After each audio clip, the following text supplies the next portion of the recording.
are live. What's up, guys? We are live. Brighter scenery tonight.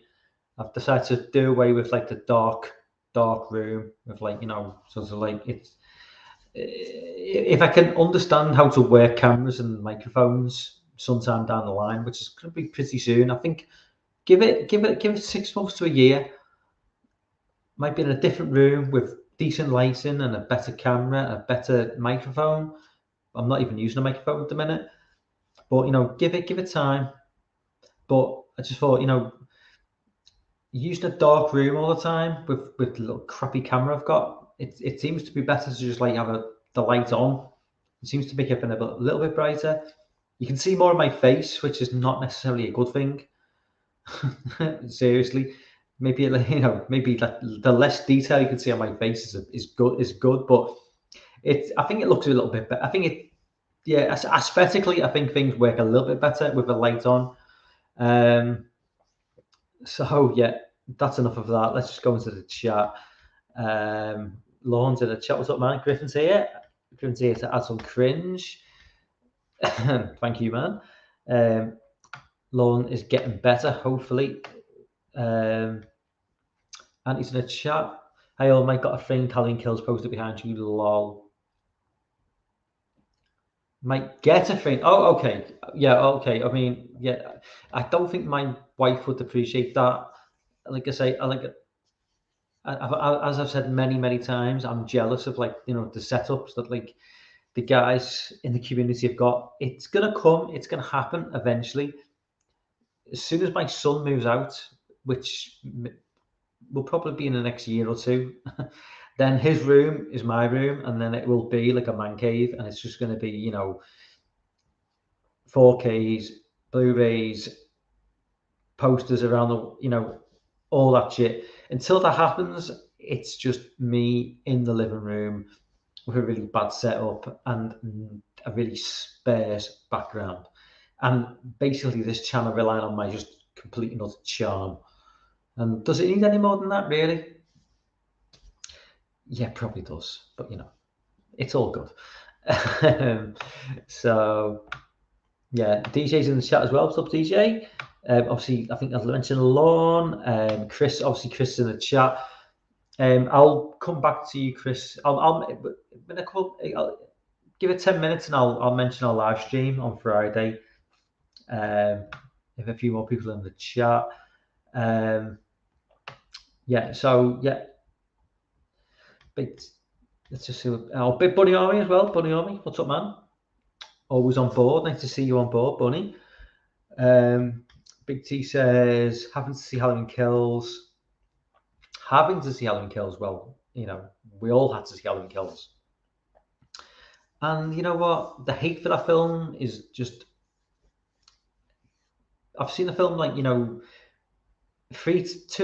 two or three times since my original viewing, and every time I see the film, my love for that film grows a little bit more. Now, it's not love as in love for like a film like Halloween 1 or Halloween 2 or even Halloween 4, but it does grow a little bit because I see less and less flaws with that film as time goes on.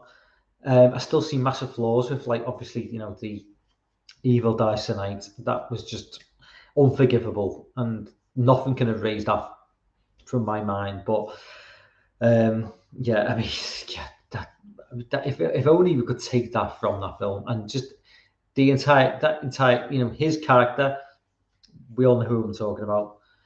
If we could just take him from that film and remove him, and maybe even reduce the film by 10 minutes in length, and so it's just a more cohesive film. It's a cohesive film, but we'll just take him out of the equation.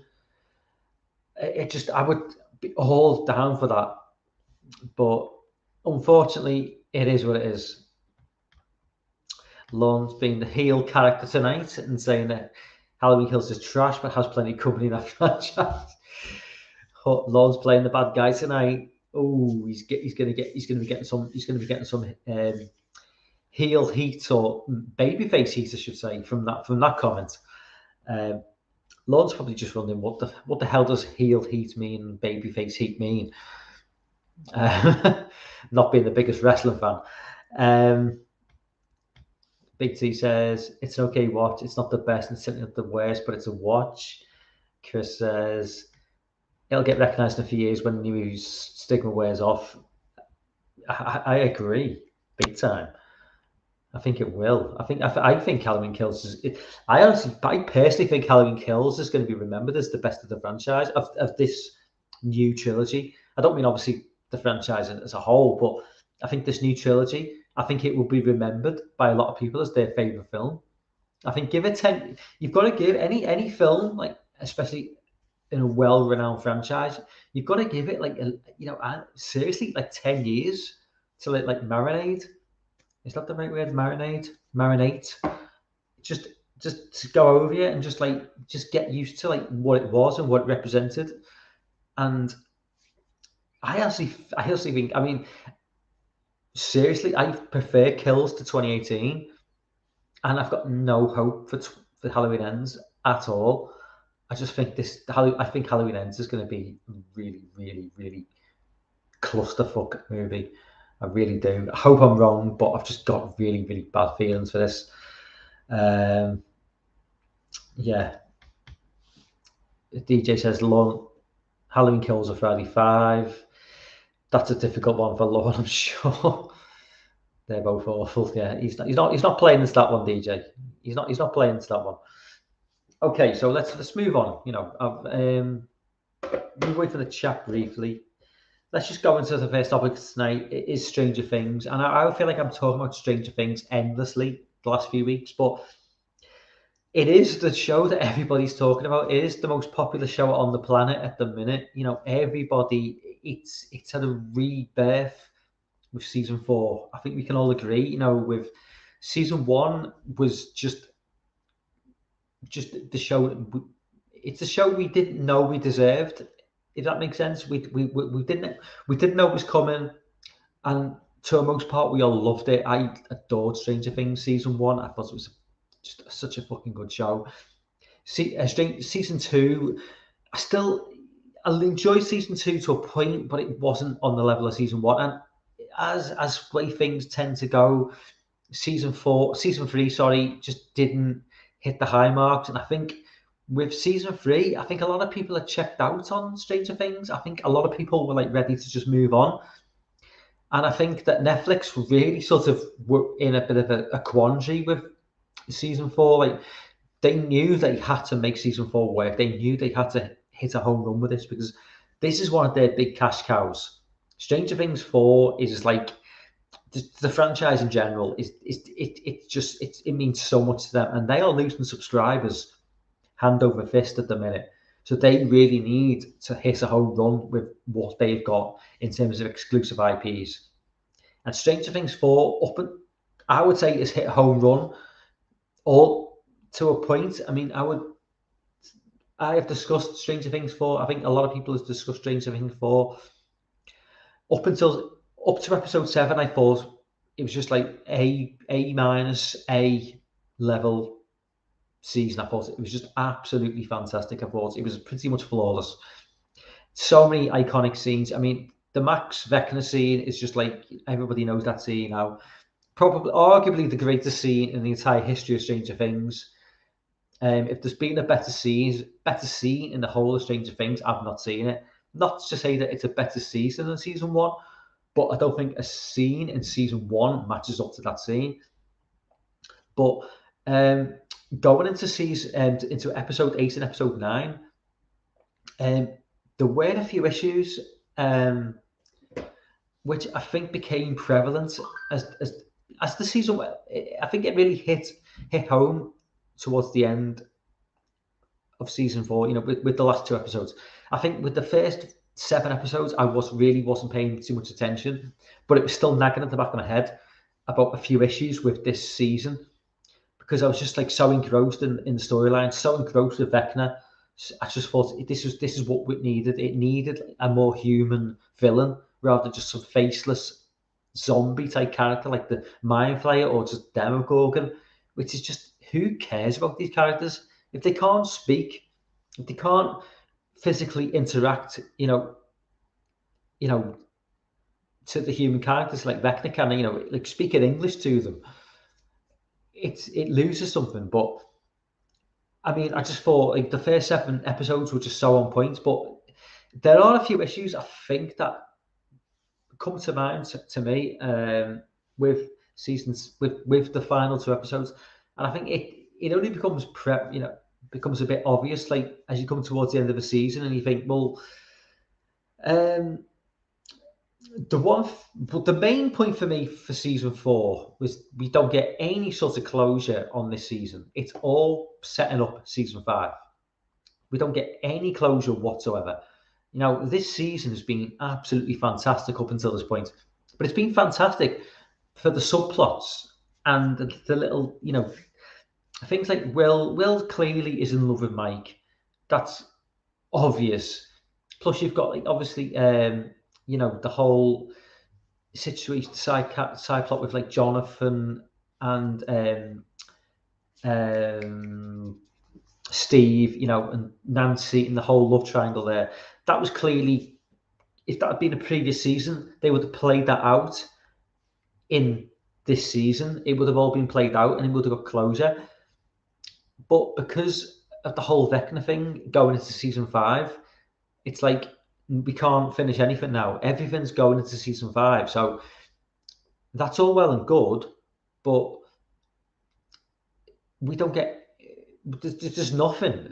It's all this build up, and then we just like get like a sort of like, an ending which doesn't really give us anything to sort of, a season like this. What I wanted something, just anything to give me a little bit of closure, just on any of the storylines. We don't even get it with Vecna. Vecna's coming back in season 5 apparently. I didn't even know they were doing a season 5. I thought this was the last season. So apparently Vecna's coming back because Will spoiled it because he says he's not dead.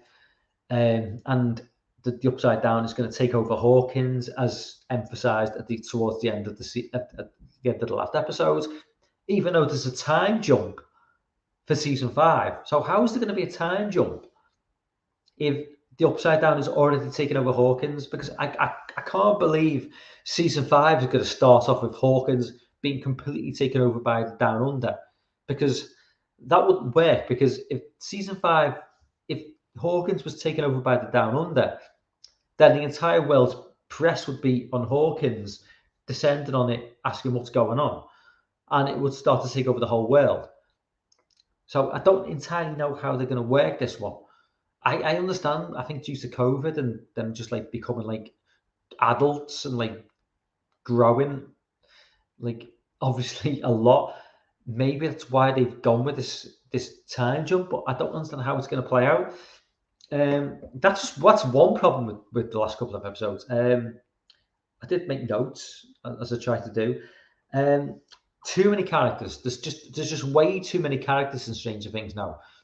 Every single season of Stranger Things is introducing characters. So season 2 we got Max, and then obviously we got Billy, and he came in. Obviously he's dead now, but he came into season 3, and then it introduces ad infinitum. Is that even a fucking word? I don't fucking know. But each season, Jonathan, shout out, man. I am very well, man. Thank you very much. Every season of Stranger Things brings in new fucking characters, man. And like every single season, we're just going to bring these new characters in and try and shoehorn them into a show where the season 1 was very much a self-contained, very, very, close community of 3 main characters. Will was already gone into the Upside Down. 3 main characters, plus a few brothers and sisters, whatnot, and a few mums and dads.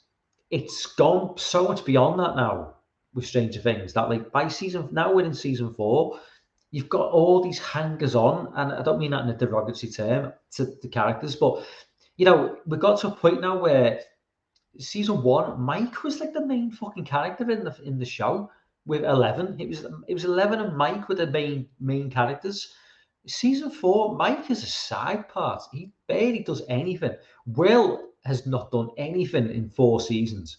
Will disappeared at the beginning of season 1, came back at the end. and he's barely done anything since. So I hope in season 5 they just give Mike. I hope season 5 they give Mike the sort of Max treatment, whereas Max has come front and center with season 5. You know, she's got that amazing scene with Vecna with Kate Bush, which is just gone viral now, and you know that scene is just fucking amazing. So I hope that, like, you know, Will gets that sort of like character arc that Max has got in the final season, because it's definitely pushing towards that. But yeah, there's just too many characters now, and they're finding it really hard to like kind of get everyone together into like a cohesive unit. And I feel like that the whole ending of season 4 was just like, you've got them in Russia, Els in like Nevada somewhere in a salt tank trying to. I just would prefer like if they'd all just come together and like gone at Vecna, you know, together and really just kicked his ass, and then maybe moved on from season 4 with something new. But clearly Vecna's like the big bad now, and they're gonna go. That maybe that's why they didn't do that for season 4. Maybe that's why they didn't have that, you know, definitive ending for Vecna. But in terms of you know, going forward, I mean, final point on Stranger Things, I think the whole Russia scene, the whole Russia segment with Hopper and like Joyce, I didn't understand any of that. I don't understand a single point as to why they went to Russia. Not one single scene in season 4 of Stranger Things made was enjoyable when they were filming in Russia. The whole Hopper, I don't like Hopper as a character. I think he's boring. I think he's just, get rid of him. I don't really care. I've said it before. Like, what was, how has it moved the story forward with the whole Russia angle? It's right up until the last episode, Russia, and it makes no sense to me. I don't understand why they went with this route of Hopper in Russia. It baffles me. The whole thing was boring. Maybe is it they wanted to just do longer episodes, so they needed something to pad these episodes out.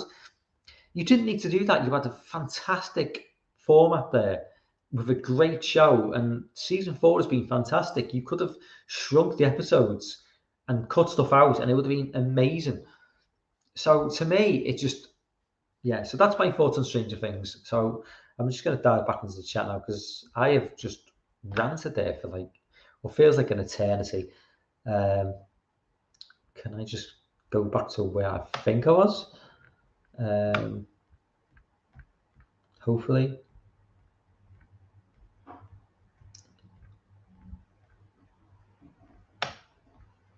I'm not entirely sure where I'm up to now. Chris says, I unapologetically love it. I'm not sure, you know, he's referring to Halloween Kills. He's not talking about He's not about Stranger Things. And I think Chris is still referring to Halloween Kills there when he says it'll get recognised in a few years when the new movie wears. Oh yeah, so Griff says, how did you get the chance to watch Ali Gone Man? Did you torrent it or was released? There's it. No comment, Griff. No comments. Let's just say there are all ways and means to watch films. I'm not proud of it, but men will. That's the whole point. Men will be I will be buying Men physically, because I just really like that film. So yes, okay, it was torrented, but I will be buying it. It's just, you know, I will get into Men probably soon. I'll probably talk about a couple of other things first, but I will talk about Men because I just think it's just, I think it needs to be talked about. Bunny says, man, like that was one with the way end of the season. What are you going to do? Big T says, this thing's rejuvenated my love of the season. I think a lot of people think that, Big T. A lot of people are being rejuvenated by this season of Stranger Things. It's just everyone across the board seems to be back on board with things. You know, it lost a lot of love after season 3, and I think, you know, not rightly so, but you know, it definitely it lost a lot of the love that it got from season 1 and maybe 2. It was on the wane then, and I think 3 just killed it off for a lot of people. But you know, if you just like, just keep going, man, and just keep at it. And season 4, it brought a lot of fans back, and rightly so. It deserves the love it gets, I think. I mean, a lot of people hate on it because a lot of people think it's Netflix, it's kiddie friendly, and it's this. But you know what? If you're a fan of, like, anything to do with the 80s, if you're a fan of movies like Silver Bullet and like shit like It, the book I'm talking about, or the old TV show from 1990, just this nostalgic feel for like that mid 80s to late 80s, it's just, yeah, you can't beat it, man. It's just, it is what it is, and it's always going to be there for people of my age, I think. And Chris says it was good. That letter was beautiful. And he says, I was not going to watch season 4 with Hype Chamber Mag yet. If you haven't watched it, just watch it. It's definitely up there. Lauren says, "Oh, Griff, you're in for a real treat. It's a lightning fast read." Oh, okay. They're having a separate discussion there, because I'm not entirely sure. He's referring to a book, and I'm not. I must have missed the comments. Okay. Oh, hang on a minute.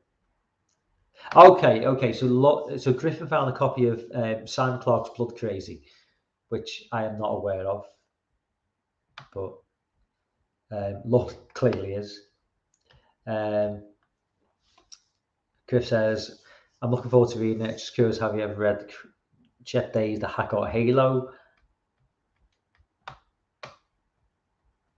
Lorne says, "I've never seen a famous Stranger Things. I'm not saying this, I'll retire." You know what, Lorne? I'd be disappointed if you watch Stranger Things. I'd almost like, sort of like, you'd go down in my estimation if you watch Stranger Things. It's beneath you, it really is. And I mean that in the best possible way, because it's just, I love you, Lorne. It is beneath you, though. That's the thing. But it's not beneath me, because I'm just like, I love shit like that. But yeah, I understand where you're coming from, man. Lorne, I was meant to do it. Before long, Lorne, I'm going to do, because I know Ramsey's not in too good health, Ramsey Campbell. I'm going to do I'm just going to do like a fucking live, not a live stream. I'm just going to do like a quick sort of like, not a live, is it a live stream? I suppose it's a live stream. I'll just walk to like the old library where Ramsey used to go as a kid, which is no longer the library that when he was a kid, it was a different library, but it's still the same build. It's still there. It's a different building. It's being rebuilt, but it's still on the same plot of land. And I'll just do a quick live stream from like where the library where Ramsey used to go as a kid, and I'll just live stream from there, just just put it out there. I think you'd appreciate that. Yeah, obviously it's a different building now. It got knocked down and then rebuilt, and knocked down and then rebuilt, but it's still a library. It's still a library on that same plot of land. So that's a good thing.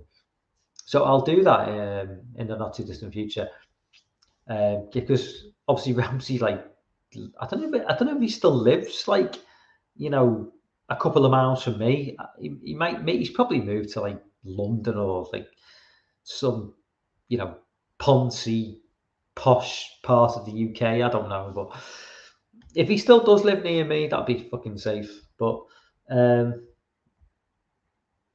Big T says, Hot Toys better come up with a Vecna figure. I'm sure they will. Chris says, you want to watch it, Lorne. Chris says, also I found a copy of Cat Magic by Whitley Strieber, and I'm going to mail the copy around to Sam. Whitley Strieber, is he that alien? Isn't he that alien guy? Like, he's like, he's just like alien shit. That's all I know what to say. Literally, that's all I know what to say. Jamie's in the chat. What's up, Jamie? Sorry, I'm miles behind on the chat, Jamie. So if you posted this ages ago, I apologise. It's a good thing I'm multitasking. If you hear anything, if you're multitasking, I'm multitasking. I'm trying to like talk and also do comments and shit. I've yet to see Men. I just watched Last Night in Soho. If that's any indicator of where I'm at with new movies, lol. Last Night in Soho is a good movie. It's got its flaws for me, but I enjoyed it. Griff says if you like horror-based first-person shooters, then I highly recommend it. The game's available on all the consoles. I'm not a big gamer now, I'll be honest. I used to be. Lorne likes Men. Yeah, I agree, Lorne. I know it's had. I will come to that in a bit. I really liked it. I thought it was really fucking good. I know it's had its detractors, but let me just. Where the hell am I up to with the chat now? Right, okay. Fuck me, man. Where the fuck am I at now? Okay. I think I'm up to it. Yeah, I'm up to it. Lorne says pre-communion. That's where I think a communion. It's like Is it like a UFO? Did he think that he was like taken away by UFOs, like aliens or some stuff? It's a film as well, as I've never seen. I need to see that film. I've never even seen Fire in the Sky. I know, my bad. Ben says Stranger Things 4 is my favourite horror movie of the year right now. I mean, is that even going to get a physical release though? Is any Stranger Things on physical release? Or do Netflix just not do that thing because they know they don't need to?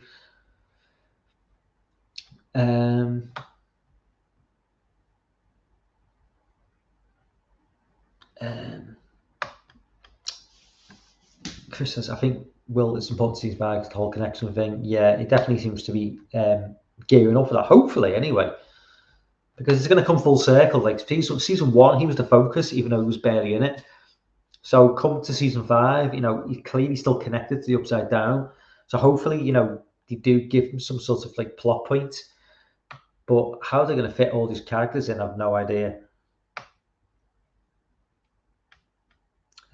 Crystal says it's hinges on like I think him and Eleven's relationship. So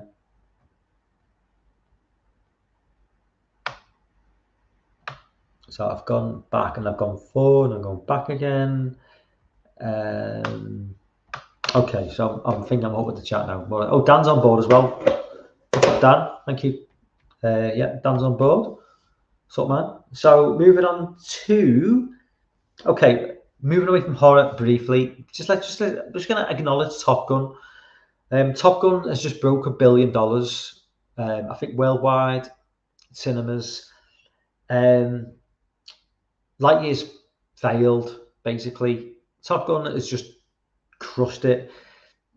And I think the point I was going to make is, is Top Gun proof that going woke means going broke, and like something like Top Gun just means,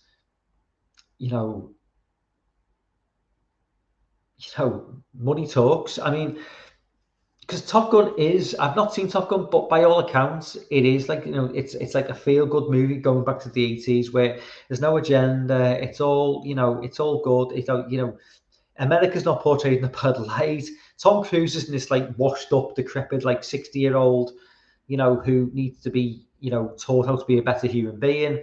It's just old school, feel good, 80s style movie, and it's just cleaned up. It's cleaned house, and it's done $1 billion. Now, is that just because of the name, of the brand recognition, or is there more to it? That is my question. I'm not making any judgments. I'm just putting the question out there. Is the reason Top Gun has made $1 billion is because people just want a feel-good movie which doesn't tell them how to feel, how to think, and they just want to turn off for a couple of hours and just enjoy themselves. I just think it maybe that is one of the reasons why it's done so well. Chris says Tom Cruise is top 6. I agree, but he is Tom. Am I right? Am I wrong in saying that Tom Cruise, though, for all his like little things that he's got going on, is he like the last living movie star we've got? In terms of what I mean by that is he the last person living now that you can just put a movie on, because it's clearly none of the Marvel guys. Like Chris Hemsworth is great as Thor, but you can't. Chris Hemsworth is done a deal with Netflix, and he's appearing in like Netflix shows, which the latest one was a piece of shit. Chris Evans, not Chris Evans. Chris Evans. Buzz Lightyear, Lightyear's flopped. It's failed. Who is a legitimate movie star in 2022? Who is somebody you can put on a movie post and say, it features this guy?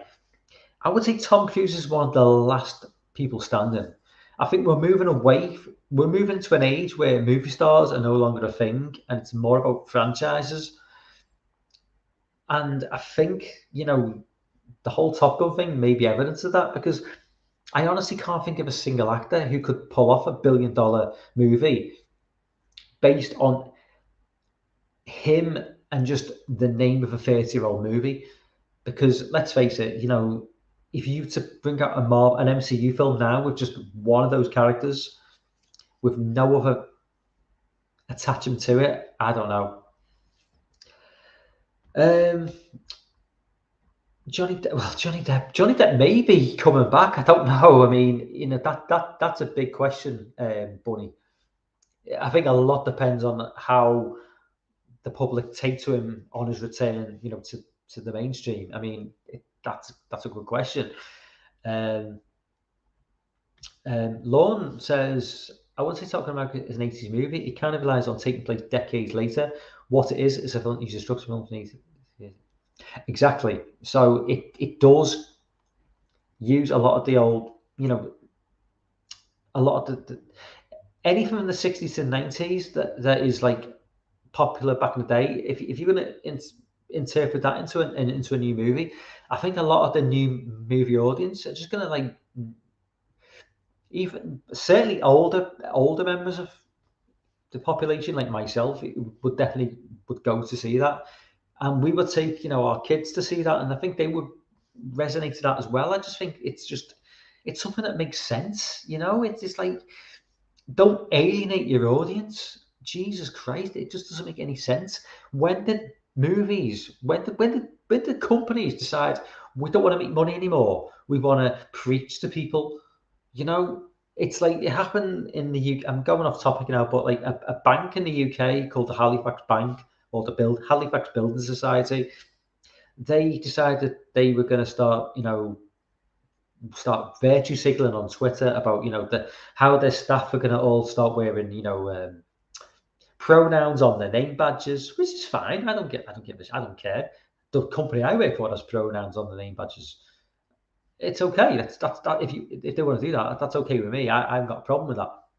But they went the step of like going out on Twitter and basically bashing anybody who wasn't okay with that. Because obviously when they put that tweet out, why they felt the need to put that tweet out in the first place is beyond me. Because, if you're going to start putting out political statements on Twitter, you're going to get a bit of a backlash from some people. So obviously a few people said, well, we don't like that. We don't. I'm here to bank with you.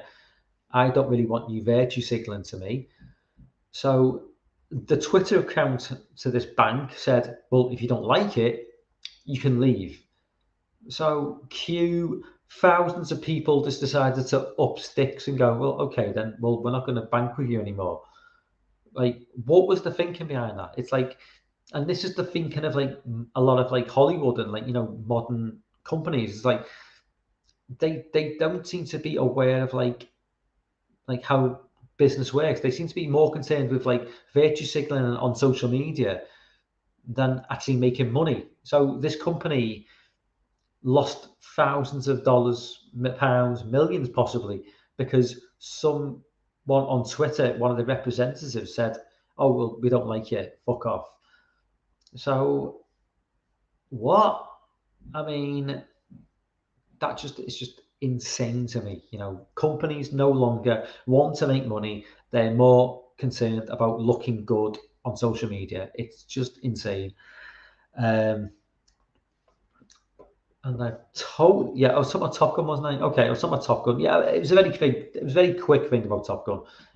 Yeah, it was literally that was my point. Is not going woke a recipe for making a lot of money? Because Top Gun didn't go woke, and it's done a fucking shit ton of money. And like I say, Tom Cruise does not allow wokeness in his films. For all his flaws, he's not a big fan of like wokeness in his films. He just wants to focus on giving the consumer the best possible product they can get, and he does that most times.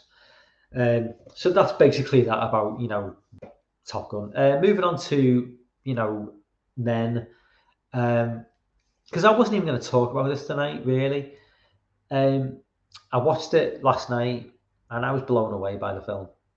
I'll be serious. I just thought I was blown away, and I've heard a lot of criticism. I mean, Cody Leach, who's like he's a pretty big horror YouTuber, and obviously most people are aware of Cody. He just like berated this film, and he said it was like it was woke nonsense, and nobody's a bigger critic.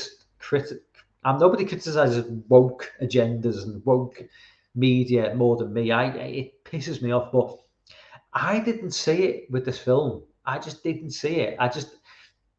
It wasn't bashing. If it was there, it wasn't bashing me over the head. Okay,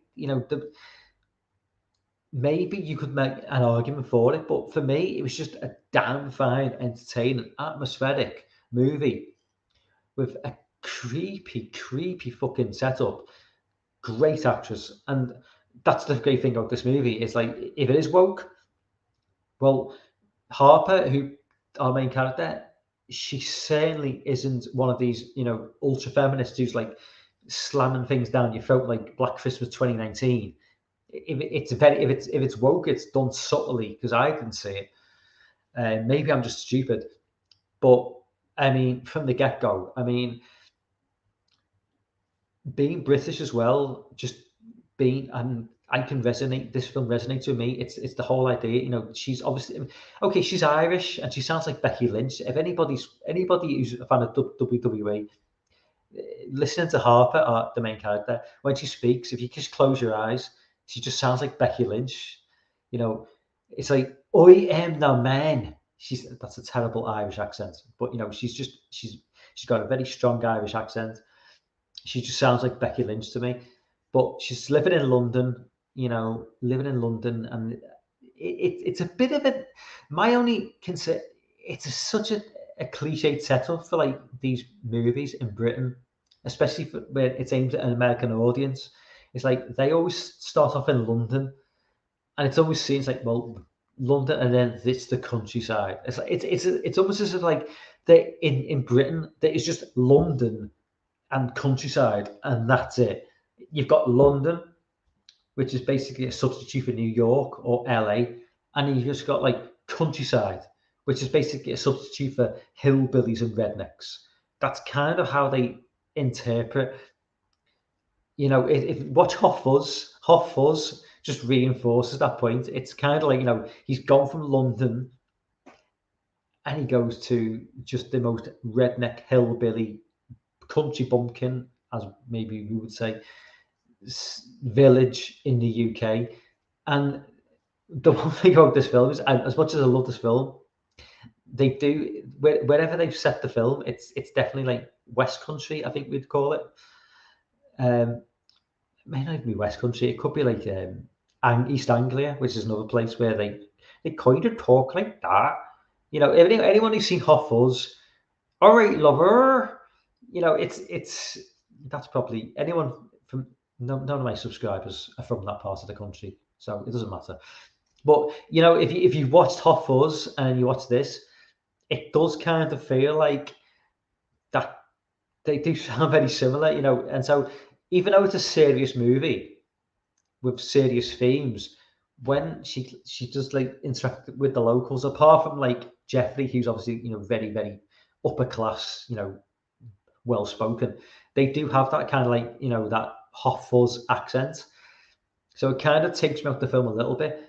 But in terms of the movie, oh my god, man, just the opening credits and that fucking love song, which is It's an Elton John song, but it's the opening of the film. It's sang by, her name escapes me, but she's another 70s artist.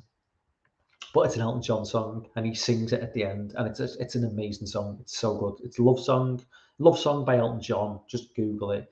So good, man. But just the opening sequence, and then just as you as you're introduced to the character, and then as she goes, and like, there's a 20-minute scene where she literally just goes for a walk. It lasts for 20 minutes maybe, and she just goes for a walk, and you're utterly engrossed in the scene. I was anyway. It's just so good, and then she goes back to the house, and I'm not going to go to spoilers, but the scene in the house where she's on like a Skype call to a friend back in London, and the guy just appears in the background, and it's you think, is this the same guy from the tunnel? Because obviously she's going back briefly.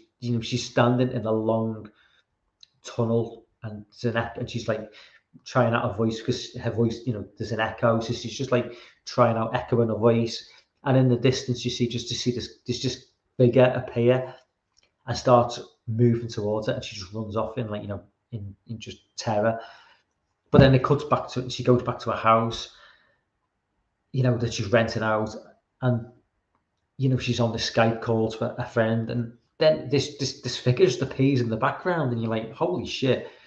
And it's just such an unorthodox, strange sort of way to like inflict fear on someone, because you kind of like, you're thinking, is this just a figment of her imagination when she sees the character? But then, because it's just a shadow in the distance, but then when she goes back to the house, and it's just clear as day, he's just there, stark bollock naked, as we would say in the UK, just dick out, just in the background, just staring into the window, and it's so creepy. And he looks like he's gold, because he's got like, it's hard to, without spoiling it, he's just covered in like, before that scene as well, she takes a photo, like a panoramic shot of the countryside, and then she just sees this figure in the distance, and she's just looking, and it's like, and she just walks, and she kind of runs off, and then she goes back to the house, and she's zooming in, and she can just make out this like obscure image of just like this humanoid figure. But the scene where she's just, on the live stream web chat thing, and then he's just there, Jesus Christ, man, that is a good way. I mean, if you want to like, that's a lesson in how to like inflict fear into an audience without doing anything at all. Broad daylight, naked man just in the background looking through a window. It's just so creepy. I won't go into anything more than that, because it is, if you've not seen the film, like, try and, it's not for everyone, obviously, but as a Brit, just who's visited these sort of small communities, as a city dweller like I am, knowing the difference between the cities and these small communities, it's a different world, and it just adds to the terror. And I'm sure, like, you guys in America, it's very similar. It's probably a bit similar to that Chainsaw Massacre setup. These, or anything like that. If Friday the 13th, just move into it like a small community, and everybody's, judging, and it just takes one psychopath. And obviously Men isn't like that. If I'm going to spoilers, Men's not that sort of film. But it sets up that premise that it's like that. But yeah, Men, man, fucking hell, it's just so fucking good, man. I just think I mean, for me, I'd put up, I mean, for somebody in terms of A24 movies, for somebody who prefers Midsommar to Hereditary, I would actually put this ahead of Hereditary. That may be, I mean, and that's coming it purely from a Brit point of view. And I think it's just because of my knowledge of like what these communities are like in these small villages, and how terrifying they can be. for me, that's where the terror is. It's totally believable to me. So maybe Hereditary is a better movie, and maybe it's a better shot movie, maybe it's a better film, better acted movie. But in terms of like what resonates with me, that movie just fucking hell, man. It just hit a spot for me that I just, you know, when you're gonna see a film and you just keep thinking about it, like, and I only watched it yesterday, but I know for like a week from now I'm gonna be thinking about that film. It's a bit, you know, I don't really feel that with films very often. I felt it with like Good Times, the Robert Pattinson movie from like a couple of years ago. It happens very rarely for me, but it's just a film that is just, yeah, it's going to be stuck in my head for a long time. Midsommar did it for a bit, and Hereditary did it for a while as well, but I think this is going to stick a long time. And yeah, this is, you know, like I say, you know, I don't buy physical media very often because lack of space. I am hoping to like expand in the future with like my own like, you know, little setup going forward. We'll have like, you know, obviously a webcam, computer, or like with a new room. Hopefully this will make this channel look a lot better, but and it will involve, you know, buying, you know, 4Ks that I love, because I haven't bought physical media for a long time because of space. And I checked out after DVD. You know, I got like 400-500 DVDs. Checked out with Blu-rays. I thought I can't do it because I've got the space. When I do get the space, there's going to be a very limited, you know, exclusive club for 4K and Blu-rays when I do set up, and this movie is going to be one of that exclusive club. You know, of all the, you know, the movies I've seen down the years, it's going to be, you know, what I fork out on in terms of like 4Ks and Blu-rays. It's going to be limited, you know, to 50 to 100 films, and it's going to have to be the best of the best. And this for me is this is going to be in there. So, you know, yeah, I mean, I gotta say, I am so impressed with this film. So I will go back to the chat. In streaming out for nearly 15 minutes. I'll probably round up the chat, and I'll probably bow out on it. Just, I don't know if Chris is still in the chat, but Friday night, guys, Chris is probably still there. Me and Chris / Home Videos, we're going to be doing a live stream going out 7 p.m. Eastern, midnight UK time, and we're going to be talking about the pop culture of 1996. So basically, you know, we're going to be talking, you know, movies, video games, TV shows, other, you know, maybe get into some wrestling. I'm not really sure. If Chris is a wrestling fan, then we'll definitely be getting into some wrestling, because 96 was a very important year. So yeah, make a note of that. If you're not subscribed to the channel, I'm sure you all are. But if you're not, I haven't got notifications turned on, please turn notifications on, because yeah, I don't usually live stream on a Friday night. But please turn notifications on to get that live stream, and please hit the like button for this stream as well, because it really seems to make a difference with the algorithms. I don't know. It just seems when everyone hits the like button, it just seems to get more views. Okay, so I'm just going to jump back in the chat. Oh, Ben's in the chat. What's up, Ben? Ben says, I'm a fan of Cruz. I've read him. He's one of those sell ice to people and Oscar types. Lol. Yeah, I'm sure he is. There's no doubt about that. Okay, I've read that comment by law. I don't know if I read this before. Anthony, you said Dwayne Johnson pulls in big money. Yeah, Dwayne Johnson is one of those guys who's definitely up there. But would Dwayne Johnson still be doing it at 60? I mean, Dwayne Johnson's 50 now. Would he still be able to sell a movie on his name at 60? I don't think he would, because Dwayne Johnson is all about the physique. You know, he's a massive guy. He's not going to be like that at 60. So I don't know whether he could do that. You'll say Rock probably never going to win an Oscar. Oh no, I don't think no. Rock ain't never going to win an Oscar. Dan said The Rock makes his biggest money on all the established franchises, though. Yeah, I mean, the Fast and the Furious franchise, he jumped on board with that. I mean, he is just, he's just a force of nature, The Rock. He is a force of nature. I don't discredit The Rock in any way, but he is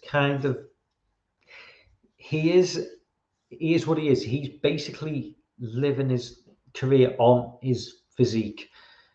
Tom Cruise is like 5'7". Okay, he might tell you he's 5'10". He's not. He's about 5'7". He has to use more than his physique to get by, and to get to 60 and still be a massive star. That takes some doing. I just don't think The Rock could do that. Griffin says, in for the legal fiasco with Johnny Depp, I was personally sick of his movies. The Lone Ranger, yeah. I mean, I've never been the biggest fan of Johnny Depp. I think the Pirates of the Caribbean movies are just fucking. I like the first movie. I think everything after that is just fucking garbage. Bunny says Twitter is trash. People just go to be offended and cancel people. Yeah, they certainly do. Chris says Director names carry more weight now. I'd say I would agree with that. I think people like Christopher Nolan, I think it's like kind of their name carries more weight now than a lot of our actors. It's like they can demand more money. I mean, Christopher Nolan was on like, for his last movie, I think he was on like something like 10% of like the takings. So if the movie had done $1 billion, he would have been like on $100 million. Crazy money. Lauren says, anyone calling them woke doesn't know the film at all. I'd agree. I mean, I would agree with that. I mean, I didn't see it. I didn't see the wokeness in that film. If it was there, it went way over my head, like I've just said. Dan says, Depp made a ton of films post-Pirates, but very few were big hits. It isn't like when I was young and you would honestly go out and see the new Van Damme movie. Johnny Depp has never been, for me, Johnny Depp has never been an A-list movie star. He's never been, he admits it himself, he's never been a Tom Cruise. He's always been like a bit out there with his choices. He's always gone for like the more avant-garde shit. I mean, he did like Sleepy Hollow, for Christ's sake. Tom Cruise would never have done Sleepy Hollow. But yeah, Anthony says that was downhill. Yeah. But Dan, Anthony, Friday night, man. We live in 1996. Be there, man, because we're going to be going right. Okay, it's 1996, probably a little bit post Van Damme, to be honest with you. But 1996 on Friday, and then we're going to be taking on all the 90s at some point. So, yeah, if anyone who grew up remembers the 90s, you're gonna love it. There's a reason why love is a stereotype, though. It's a plumbing. Yeah, I get. Yeah, definitely. Griff says, I've seen Hot Fuzz. We don't need to cut that movie. That's like doesn't really like James Bond fans. Hot Fuzz is amazing, man. Anybody who says Shaun of the Dead is a better movie than Hot Fuzz needs the head testing. Personally, I just think, okay, you might be right. You could be, but I personally, I think Hot Fuzz is I think Hot Fuzz, then World's End, then Shaun of the Dead. In terms of the Cornetto trilogy, I just think Shaun of the Dead. Something about that movie, I cannot stand. Bill Nighy's character in that movie, the father-in-law, he's just so annoying, and I just think it's just once they kind of get out of the flat and start heading towards the pub, I lose all interest. I love Hot Fuzz. It's just, from beginning to end. It's just, for me, it's kind of like, it reminds me of an episode of, for anybody who's like in the UK, maybe in the US, it reminds me of like a more comedic Midsummer Murders, which is like a TV show we have in the UK, which is always like those bizarre deaths with like crazy like, ways of getting killed, but it's always in like the most lovely countryside setting with the most lovely people who would never imagine to be murderers. Hot Fuzz is like that, and I think Hot Fuzz maybe even played on that trope a little bit. Maybe it was influenced by that TV show. But I mean, Hot Fuzz, man, so fucking good, man. It's just a genius film. Dan says, I didn't love Men, but I always admire a complex, thought-provoking film. But blow in mind if Bodies lives out. I don't know anything about that movie, but I'm intrigued, definitely, with a title like that. Dr. Seeley is in the chat, I think, that's another Chris, I think. You are, that's yeah, so I always forget, Dr. Dr. C. Def, you're Sam's incredibly tall partner. He's like 6'10". I always forget because you've got a different name on Twitter. But yeah, you're Sam's partner. You're Chris, aren't you, right? Who's just like ridiculously tall. It's like ridiculously tall. Ben says he's just the Green Man folklore in Rebirth. Yeah, I did look into that. Yeah, I think you got a point because it is one of those movies where you do have to like look a bit into like the backstory and just like try and like wake up the hell's going on. Sorry, Lord says that you don't pay me. See, buddy. You wouldn't pay. Okay, so he's Lorne's not looking forward to that movie then.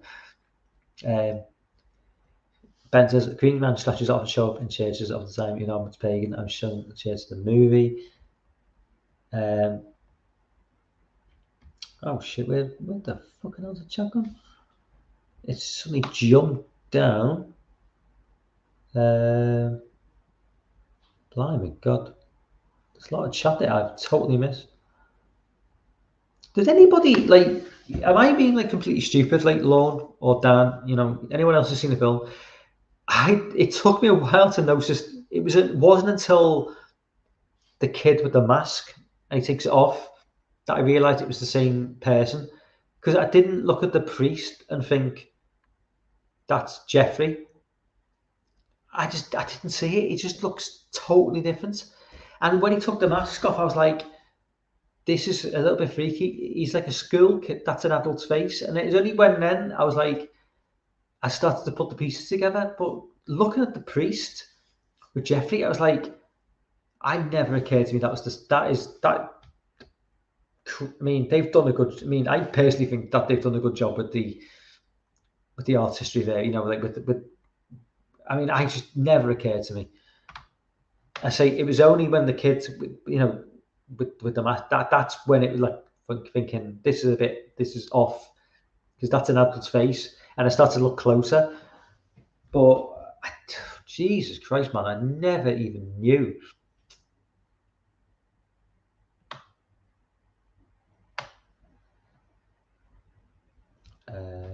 Yeah, Lauren and Dan have definitely got disagreements about the new A24 movie. Lauren says, I think about just up some moments, it looks the most novel. She says, I've not even seen a trailer for this movie. I'm going to have to check it out. Chris said Pete Davidson. Don't tell me Pete Davidson's in this movie, please. Oh, yeah, sorry. Yeah, Chris says 96, but yes, definitely 96. Yeah, 96, man. Chris, you are a wrestling fan, right? Because we're definitely going to have to discuss some NWO shit. If you know, I don't want to be sat there going, "Oh yeah, Hulk Hogan, man, Scott Hall, Kevin Nash," and you're like, "What?" I'm just you look at wrestling fans to me, so I think we're all good for the wrestling angle. We've definitely got on the movie angle, you know, everything else, but I did want to bring up wrestling at some point.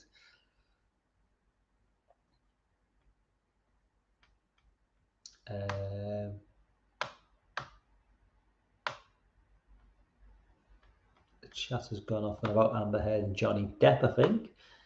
Jessica 2991.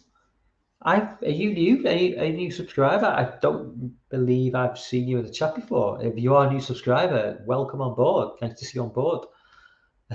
Live stream every Tuesday night and Friday nights going forward, hopefully. So, you know, if you are a new subscriber, welcome. Griff says Sleepy Hollow is my second favorite Johnny Depp film after Sleepy Hollow was great. I love Sleepy Hollow. I mean, I just that was, you know, the idea. The thing I love about Sleepy Hollow as well is like it's set in America I've never seen before. It's like at the beginning of the movie, it's like New York and like the late 1700s or like the mid 1800s. You know, just like a time. Obviously, it moves out to like the countryside, but it's just the beginning of that movie, like New York, which I didn't even know existed. Well, I probably did, but it's just it's just a New York you never see, because you in movies you used to see New York, you know, modern day, or from the 70s or the 50s, going back whenever. But I'm not used to seeing New York from that long ago, and it's really interesting. It's a really interesting, look to the film. And okay, they do move out very quickly, but again, it's that, I think it is, isn't it another case of from what I remember the movie, it's another case of he's from the big city and he's moving out into the countryside to deal with something that he thinks is a load of nonsense. It's a common trope amongst horror movies where you get someone from the big city who moves into the sticks, and it has to deal with it's been done time and time again. You could take Wrong Turn and use that, Deliverance, Hot Fuzz. Even a TV show like Northern Exposure, which wasn't horror, which wasn't horror, it was a comedy, but it was all about a guy from the big city moving into a small town and being totally out of his element. So it's something that's been done time and time again, and it never ceases to. It usually works as a trope. But yeah, I mean, I love Sleepy Hollow. I think Sleepy Hollow is definitely one of Johnny Depp's best films. Probably more down to Tim Burton as a director personally. But Chris says I watched Shaun too many times it came out, so I gravitated towards it with two more. Yeah, I mean, yeah, Shaun Dead is just I don't get it. I don't get the love for it. I really don't. Let me see. Lord says, I'm working Friday night, so I have an excuse not to. So, I would see, Lord, if you've been in a chat, I would have put a link out, because you are would have been able to get down with the whole 90s culture. You're sort of the ideal age, really. I mean, you're definitely an 80s kid. I'm kind of /80s/90s, whereas Chris is definitely probably 90s. But it would have been good to get your opinion on, the whole Monday Night Wars. I really wanted to hear your opinion on, Hall and Nash forming the NWO and Hulk Hogan joining, and the implications it had for the future of professional wrestling. I think you could have had a really good input into that. And it's disappointing to see that you're not going to be taking part now. That's my sarcastic tone in full effect. Oh God, love you, Lord. Don't change, man. Going back to the comments, where the fuck am I gone now? Where the fucking gee, I've totally lost the comments. Shit, man. Where the fucking hell is the chat? Oh my God. Sorry, I've just totally lost the chat completely. I'm going to go right down to the bottom and then move way up.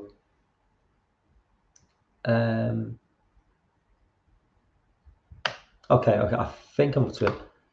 Yeah, I think I'm up to it. Okay, Anthony says The World's End was a blast as well. I love The World's End. I think The World's End is fucking amazing, baby. Not quite to the level of Fuzz. I'm not a big fan of Nick Griffin. Is it Nick Griffin? What's Nick Frost? Is it? I'm not a big fan of Nick Frost playing the straight-laced, sort of boring character. I prefer him being a bit more wacky.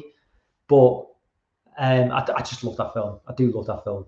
But I prefer Nick Frost as the sort of crazy, comedy sidekick to Simon Pegg.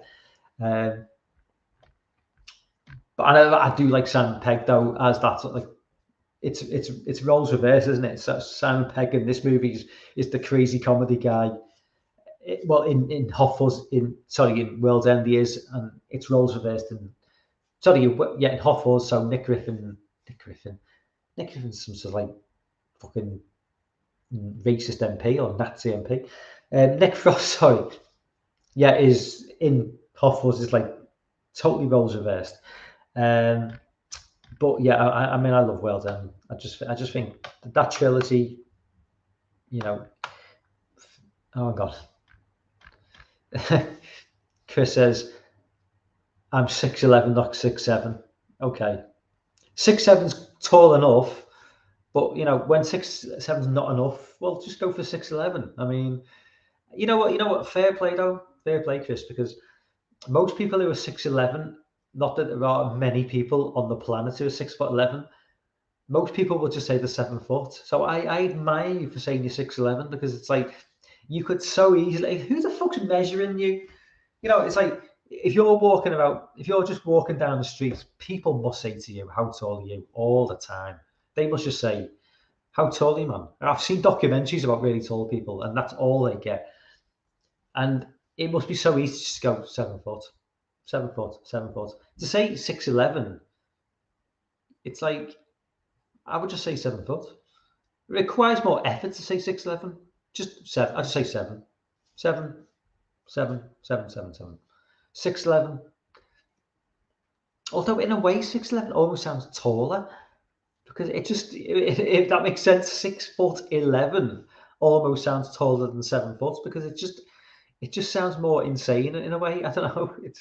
I don't know. But yeah, I mean, it's fucking tall, basically, people. You know, for somebody who's 5'9", it's fucking tall. It's tall for somebody who's 6'5", for fuck's sake. Rory Kinnear. Oh yeah, Rory Kinnear. Yeah, Rory Kinnear's dad, Roy Kinnear, was a great British actor who died in like the mid-80s. When Rory Kinnear was just like a little kid, he was a great British actor. But yeah, Rory Kinnear in that film's fucking hell, man. He's so good. Jesus. Chris says, I might need to refresh on time minutes before that was too many beers. Well, you know, in terms of like, it's going to be 1996, so it's literally be talking about it will literally be talking about that year precisely. So it's literally just, Hall, Nash, Hogan, taking over WCW. There's not much else to it. We won't really go into much. It won't really be going into anything before that. I mean, if you don't want to talk about it, don't talk about it, Chris. If you don't really want to, I'm good with that. But I just thought, it's like 1986 is like an iconic year for wrestling, really is. I'm sure the chat would get involved in that one.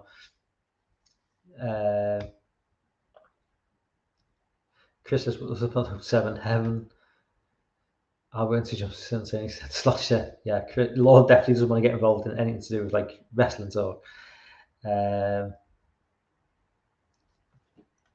keep on losing the fucking chat,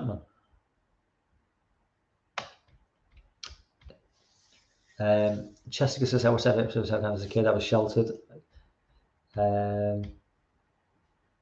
I read list music. Yes, well, that was the whole point, Chris. I mean, literally, it was like it was pop culture. So it is music, movies, videos, games, and TV.